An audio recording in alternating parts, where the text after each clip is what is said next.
नमस्कार मंडळी, जय शिवराय. आपण आहोत बालेराव नाट्यगृहामध्ये आणि महाराष्ट्र शासनाच्या सांस्कृतिक विभागाने आयोजित केलेल्या हौशी नाट्य स्पर्धेच्या कलाकारांशी आपण बोलतोय. आपल्यासोबत आहे आजीबाईंचं पात्र साकारलेलं आहेत आणि ढोल ताशे या नाटकातलं पात्र आहे. नमस्कार, आपलं स्वागत आहे इंटरव्ह्यूमध्ये. नमस्कार, मी अलका ओनिल फोन्सेका.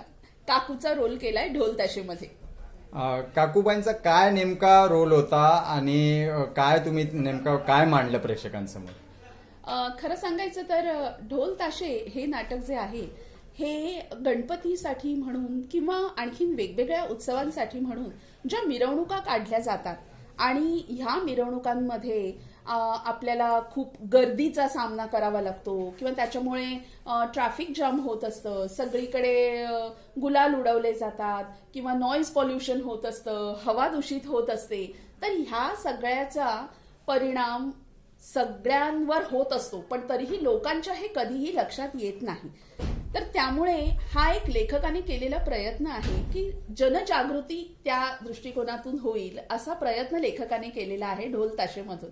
तर ह्याच्यामध्ये मी काकूचं जे कॅरेक्टर प्ले केलंय तर मीही त्यातलीच एक आहे. म्हणजे सामान्य स्त्री आहे जिला मिरवणुकीचं खूप आकर्षण आहे आणि मी स्वतः हे पटवून घ्यायलाच तयार नाहीये की हा मिरवणुकींमुळे किती त्रास होऊ शकतो हे मला पटत नाहीये. आवाज किती होत असतात, ध्वनी प्रदूषण किती होत असतं, मला त्याच्याशी काहीही घेणं देणं नाही. मला फक्त मिरवणूक बघायची एवढंच मला हवं आहे. आणि इतकं की मी स्वतःला हेही समजून म्हणजे स्वतःलाच समजावून दिलेलं आहे की मिरवणूक म्हणजेच धार्मिक एक कार्य आहे आणि ते केलंच पाहिजे. आणि हे जे म्हणजे मी स्वतःला असं जरी म्हणत असले तरी मी हे सांगू इच्छिते की इथे काकू हे जे पात्र आहे हे सामान्य लोकांना रिप्रेझेंट करतं.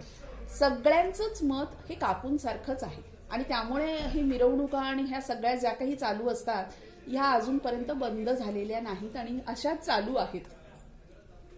तर ह्या होत्या काकूबाई ढोल ताशा या नाटकातल्या. आपल्या पुढच्या अभिनय प्रवासाला खूप खूप शुभेच्छा आणि आमच्याशी संवाद साधला त्याबद्दल धन्यवाद. थँक्यू. जय शिवराय मंडळी.